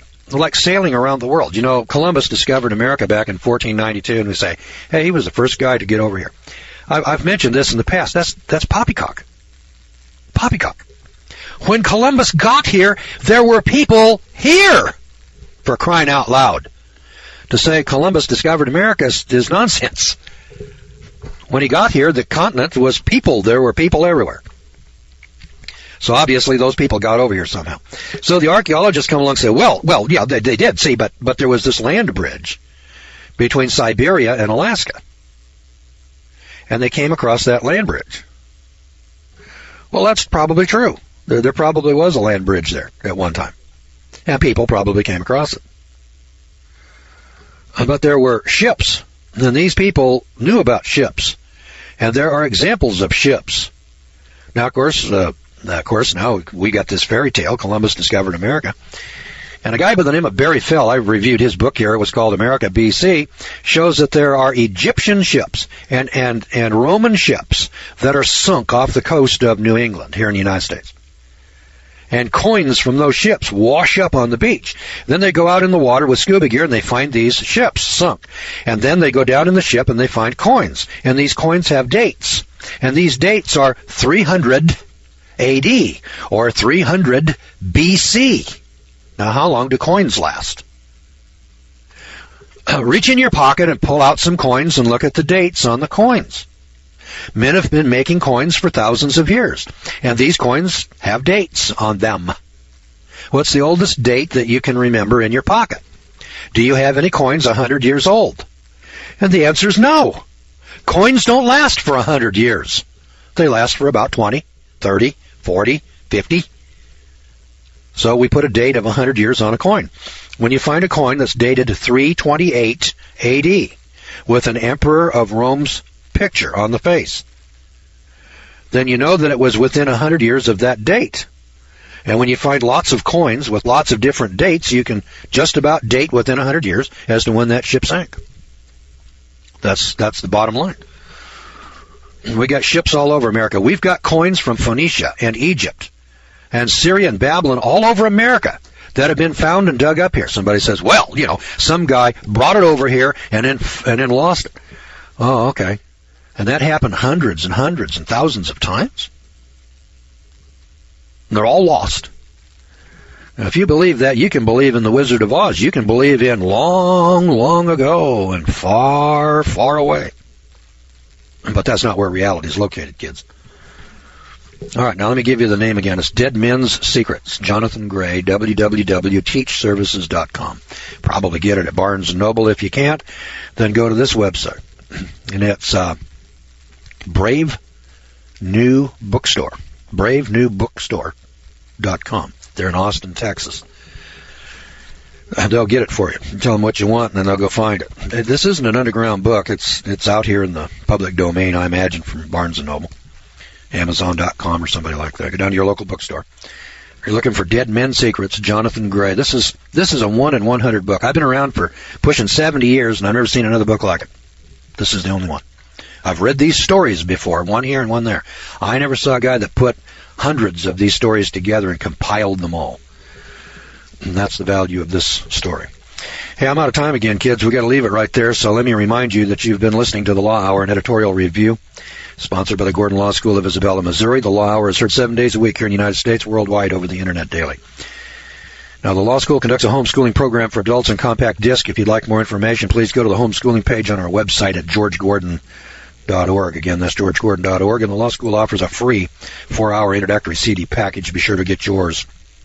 Just call us direct at 417-273-4967. Once more, that's 417-273-4967. The Law Hour is an educational service brought to you in the public interest. Hey, our time's up. We got to leave it right there. So we'll see you back here tomorrow night. Same time, same station, God willing, of course. Until then, thanks for listening, everybody, and good night, friends.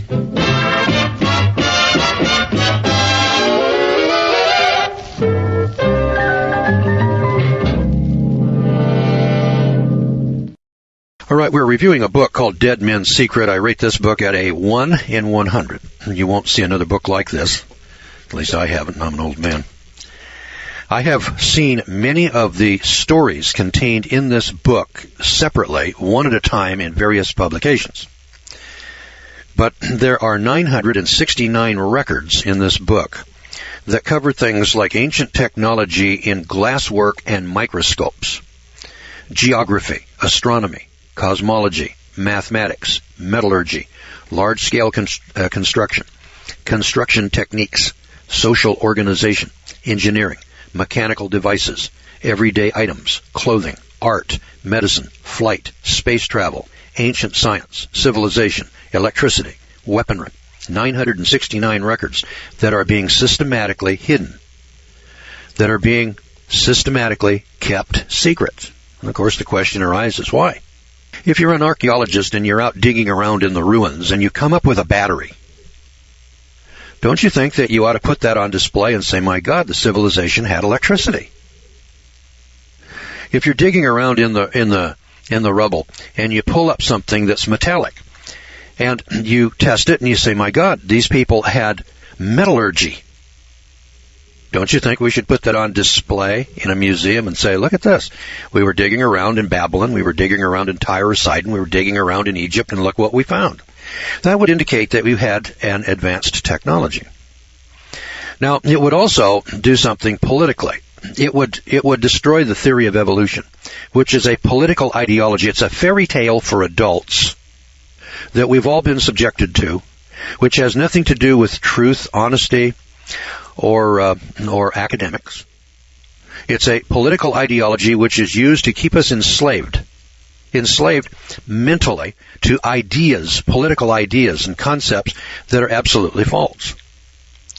So the author, a guy by the name of Jeffrey Gray, took a look at all of the various examples of these kinds of archaeological finds. And like medicine, most of the medical discoveries are actually made by medical doctors. For instance, I've reported a number of times that we now have 13 cures for cancer.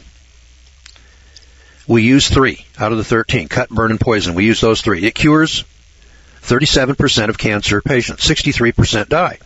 Why don't we use the other 10 cancer cures? Well, it's because it's politically incorrect. You can't do that because of economic reasons. I mean, there's a lot of good reasons why we don't use alternative medical technology or knowledge today, and it basically has to do with follow the dollar. And the same thing is true with archaeology. In fact, the same thing is true with all of the sciences. If there's money to be made, then this is what we're going to do, the truth be damned. Now, as a researcher, as a historian, as a reporter, I like to trace stories back to their origins. And this is a whale of a story called Dead Men's Secrets. Now, I've reported from time to time the Nazca Plateau story. It's 30 square miles sitting up in the Andes Mountains, and on top of the mountains there are these little 18-inch high walls that go for miles and miles and miles. These are not big blocks of rock. These are just ordinary rocks, maybe the size of your head. And they're stacked up in such a way that they make little, probably a foot wide wall, 18 inches high. But the crazy part is that they're in the outline and they're perfect.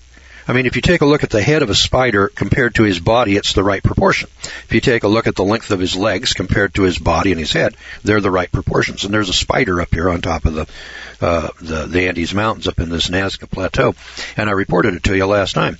And the crazy part of it is it's a very rare spider found in the Amazon basin. You don't find it in Germany or China or the United States. It's a little spider, and it's found over in the Amazon basin.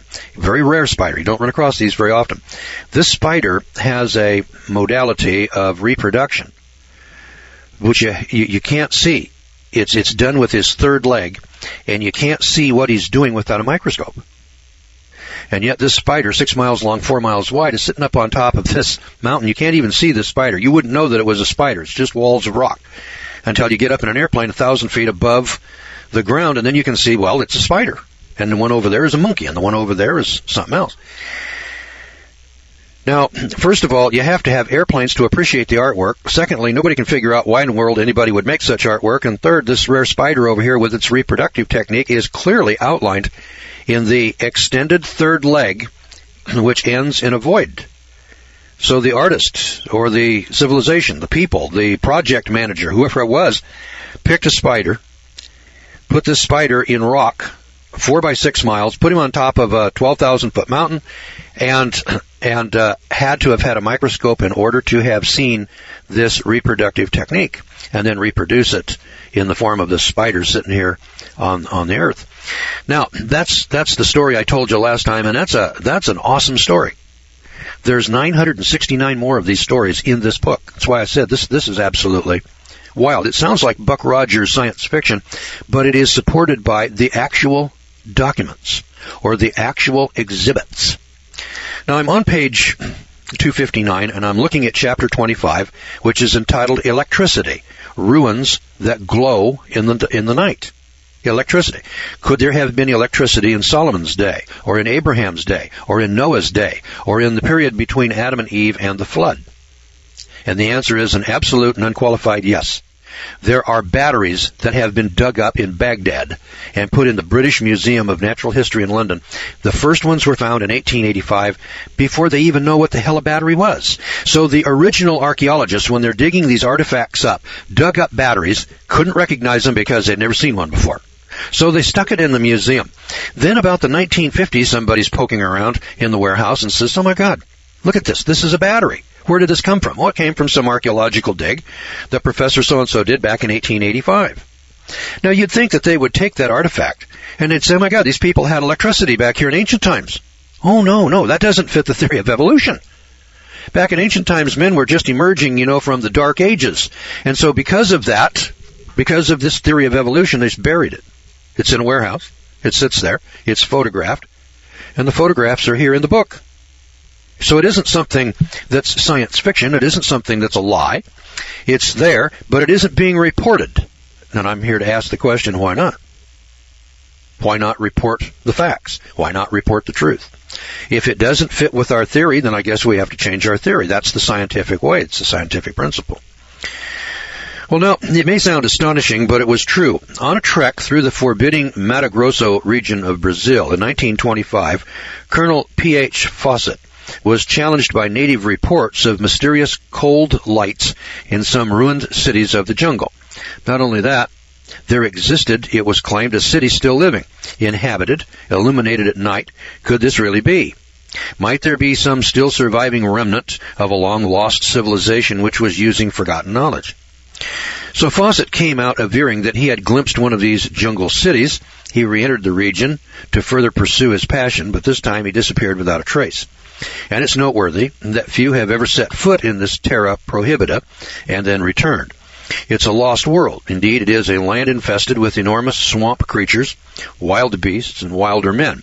This region is generally bounded by the Rio Xingu and the Rio Tapajos, is Tapajos, and the Amazon rivers.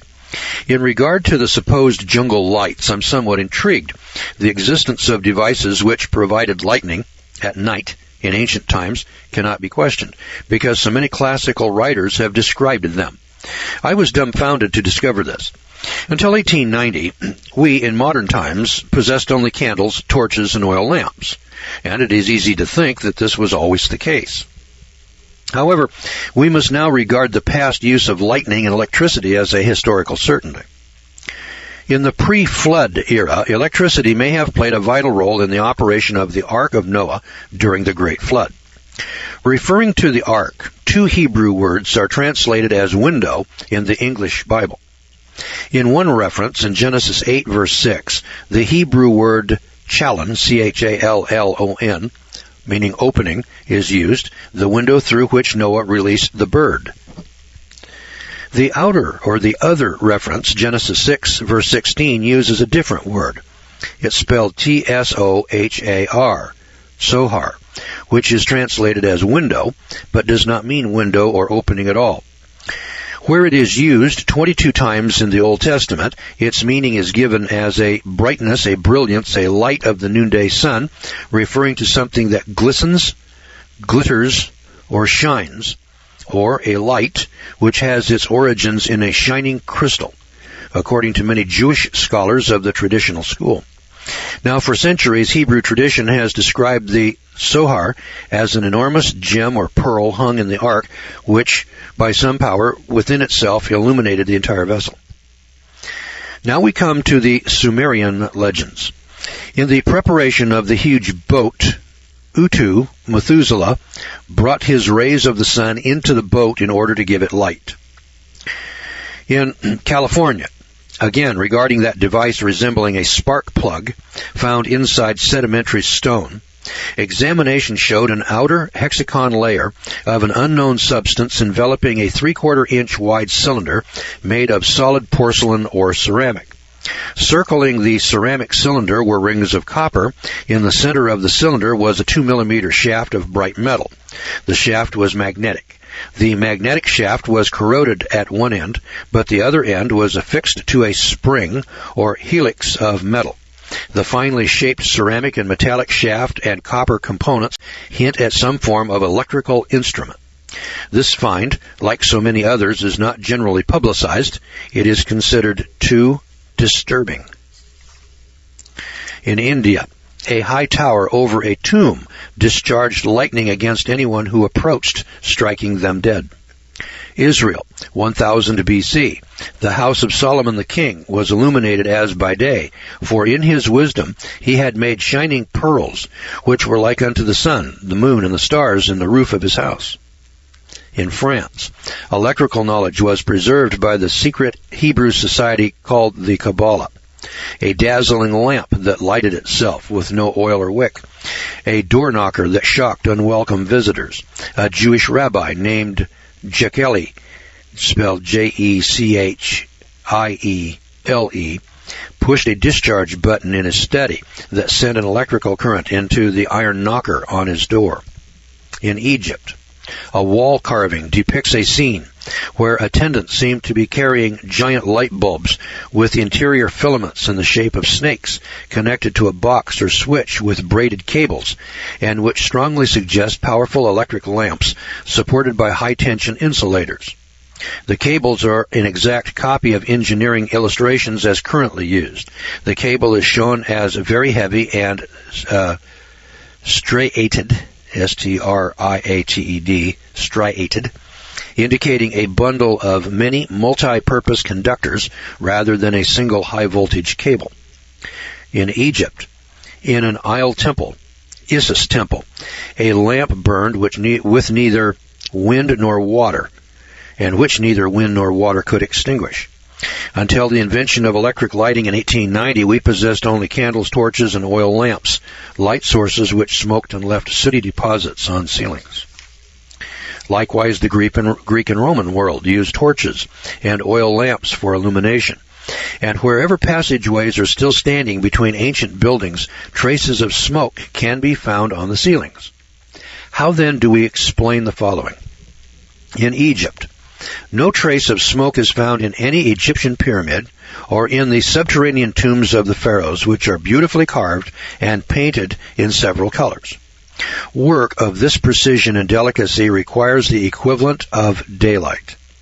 Some tunnels and passageways are too complex for a mirror system to have brought sufficient light into the inner chambers. In Western Europe, the walls and ceilings of certain painting caves show no traces of torches or of oil lamps. In Peru, low ceilings and passageways of Inca and pre-Inca ruins show no evidence of smoke blackening. In Brazil, explorer Fawcett found ancient dwellings and dead cities of the Mato Grosso devoid of lamp smoke. In Egypt, Babylon, as early as 2000 BC, Central Australia, China, and Bulgaria, as early as 3000 BC, electroplated objects have been found, indicating the use of electricity. Now that's an important one. It's important because electroplating is something that's recent. That's where we have a process that we can take gold, for instance, and we can plate that gold onto, say, a silver fork, or we can plate it onto some other object, and we can make it appear like the object is gold or silver by electroplating. Now, when you go into the archaeological digs and you pull an object out of King Tut's tomb and it's been electroplated, when you go into Egypt, Babylon, Central Asia, China, and Bulgaria, and we're not just talking about one isolated civilization like Egypt, and gee, look how smart they were. They not only had it in Egypt, they had it in Babylon, they had it in Central Australia, they had it in China, and they had it in Europe. Electroplating was known all over the world. Now, I don't know that we know that it's there in North and South America, but it's on every other continent. Now, that's quite a find. Why isn't that being put? Why aren't those objects being put on display in our museums? Why aren't we being told about that in our colleges and universities? That's a pretty significant find. Now, up until this particular item, this is number 12, in this section here on electricity, you could sit there and say, well, there's no smoke found in any Egyptian pyramid. That doesn't mean they had electricity. Let's think about that for a second. You get here into these pyramids, and it's hundreds of feet of tunnels that you have to go through in order to get into this tomb. You get into the tomb, and here is very fine, delicate artwork. Not something that somebody just pasted on the wall. It's a stick figure, that somebody painted on there. This is something that's very, very intricate in painting. In fact, there's a section in here called Art. I'll cover that one next on page 239. And this art thing over here, and I'm not an artist, so I didn't know this, but this art over here, you can actually grade this. You can determine how advanced a civilization is by looking at their art. And the artwork that we find in these ancient pyramids, in these ancient ruins, is superior to anything until the Middle Ages. And I'll read that story to you when we get to it. But I wanted to cover this electricity because I think electricity is pretty fundamental. Now, from the time Ben Franklin discovered electricity by flying his famous kite with a key on it in a thunderstorm until we had electric lights in 1890 was about 100 years. From about 1790 to 1890, about 100 years, we developed electric lights. Ben Franklin wasn't technologically advanced in electricity or electronics. But in 100 years, watch what happens. 100 years later, we've got computers in 1990. Now, these people before the flood were living to be 900 years old. Now, picture a civilization in which people don't die. for hundreds of years. When I develop my knowledge, I have to write that down. My entire working career started at about age 30. From age 0 to age 30, I didn't accomplish anything in life. I'd never written a book. I'd never written anything down of any consequence. Maybe a couple of love letters to my girlfriend. That was about the extent of my writing career. From age 30 until age 65, I have written, I couldn't count the number of books that I've written. I probably have 50 or 75 books. I wrote a lot of material. I write on legal subjects, and I have a lot of written material here.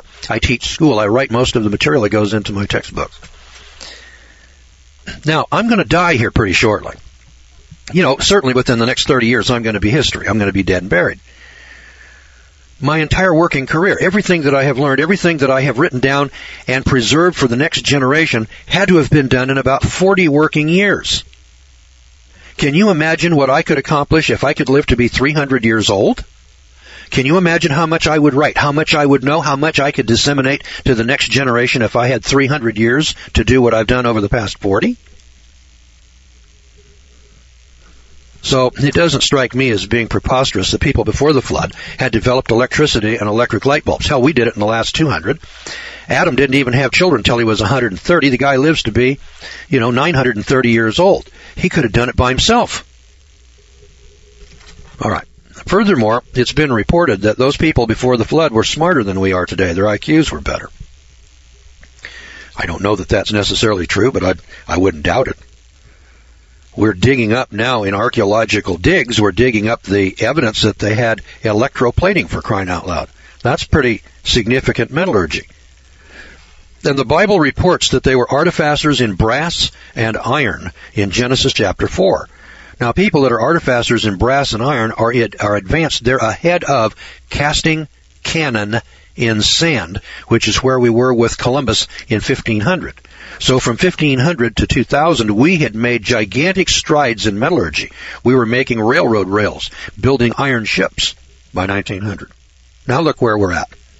We have aluminum, titanium, all kinds of metal and metallurgy that now make our modern technology possible, such as computers. Now, there's an electric battery from ancient Babylon. There's a diagram here by Andrew Thomas. And it's in the form of a clay pot with an electrode down through the bottom, which holds the acid inside, with an iron rod, copper cylinder, earthenware jar, copper disc, wire out the top, with a pitch collar, and an unknown electrolyte. That's what they dug out back in the 1880s, and then took it back to the British Museum. Didn't know what they had. You dig something out of the ground, and you say, well, I don't know what this is. It almost reminds me of the medical scientists, They take a look at human anatomy 100 years ago and say, well, these are vestigial organs. We don't know what a tonsil or an adenoid or an appendix does in the body, so therefore, because of our theory of evolution, we believe that these are vestigial organs. And so when I was a kid, they used to cut people's tonsils and adenoids out. I don't know how I survived it. I guess it was my old granny who used to say, if God had intended, then he would have done. That was her mantra. If God had intended that, he would have done it. If God had intended that your adenoids and your tonsils be removed, he wouldn't have made you with them. That was her thinking in life. And so I survived through the World War II period with my tonsils and adenoids. It was just common. You had tonsils and adenoids, you go to the doctor and they remove them. Every kid in school had his tonsils and adenoids removed. Now we find out it's a part of your immune system. One doctor reported he had never seen a case of cancer in a person who had tonsils and adenoids. It's a part of your immune system, kids. Now, we routinely went through our population and removed everybody's tonsils and adenoids. We have the highest incidence of cancer in the world. I thought I'd pass that one on to you. All right, so there's the story on electricity. Now, just to give you an illustration here, let me find electricity. There are 66 stories on electricity. There are 969 records. 66 of those records are on archaeological finds around the world dealing with electricity in this book, which is called Dead Men's Secrets by Jonathan Gray. If you want a copy, you can get a copy, I'm sure. fact, I know you can from bravenewbookstore.com. So if you're online, go to bravenewbookstore.com or Brave New Bookstore. Their phone number is 512-480-2503. I don't get paid for promoting them. The reason that I use them so much on the air is because many of these books are hard to find. You know, people will call the law school and say, well, I can't find that book. I can't find that book. All right, well, now you can find it. That's where you go to get it.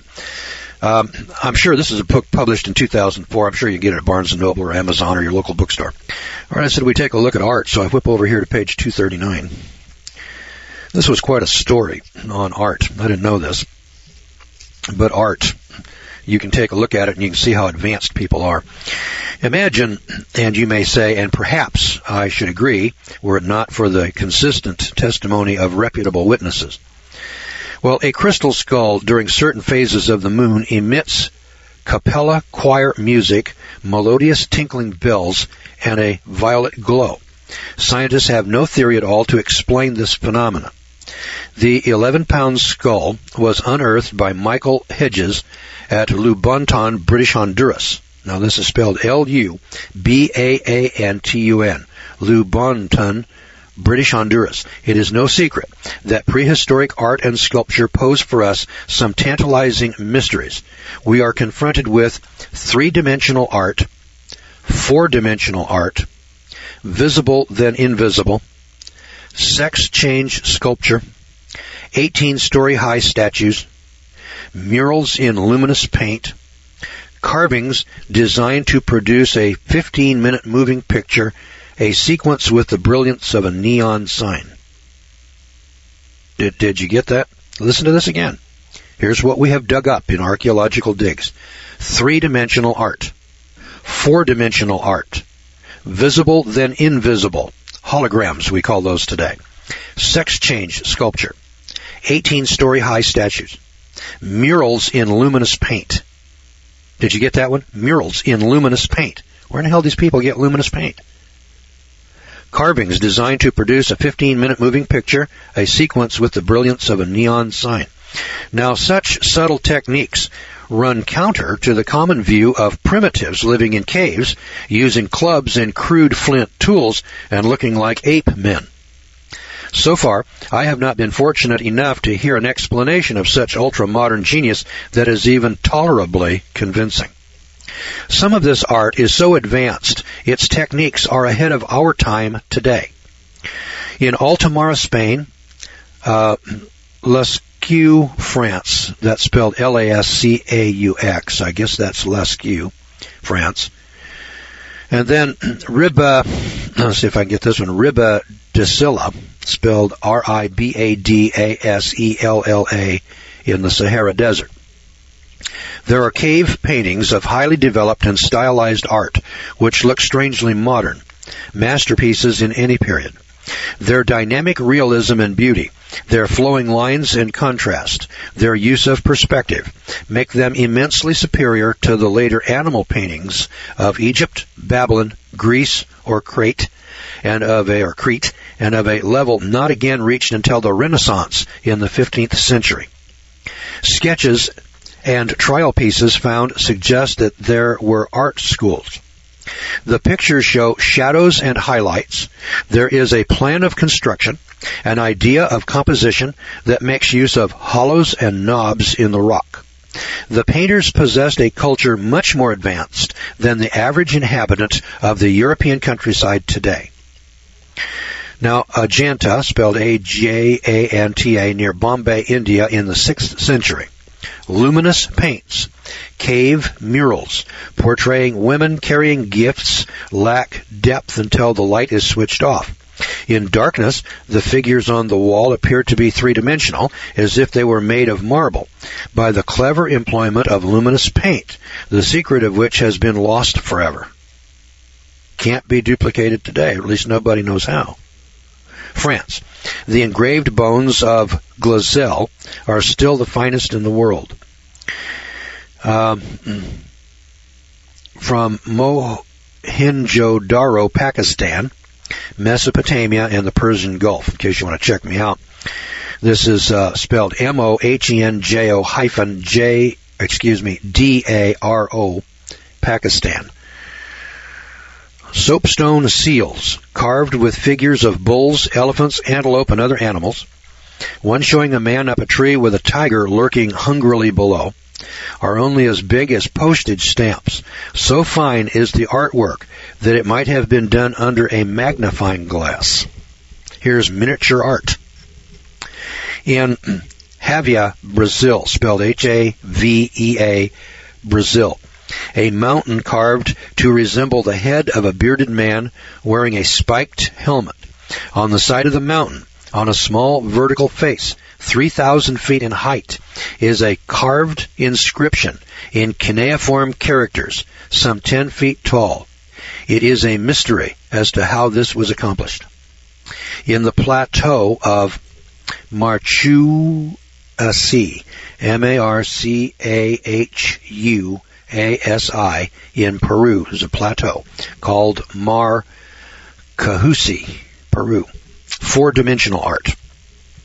Carvings which, according to the angle of vision, have several faces, but you have to move into the right spot to distinguish each of them.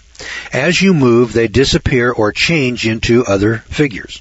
Many become visible, then invisible again, seen only at noon or twilight, or certain other hours, or at one of the solstices, and at no other time. A figure of an old man, when photographed, changes into the carved face of a radiant youth. Now, how can we explain this sculptural mystery, which is revealed only in the photograph? It is hard to see how an artist could achieve this effect, even with the benefits of modern science, without a photograph to work from. Now, think of that. I'm going to read that one to you again. There's a place down in Peru. There's a plateau there. You spell it Marchahuasi, that has a four-dimensional artwork. This four-dimensional artwork is made up of carvings which, according to the angle of vision... Now, think about this. Here in modern times, we have what we call holograms. And when you turn the page, it gives you a different picture. So you can look at it in 2-dimension, 3-dimension, and the hologram makes 4-dimension. That's pretty modern. That's pretty modern. I didn't know about holograms when I was a kid. That's a technique that has been discovered here in the last, 25 years maybe. Maybe somebody invented it in 1936, but it certainly wasn't very common. I don't know when it came about. Now, here's a carving which, according to the angle of vision, has several faces.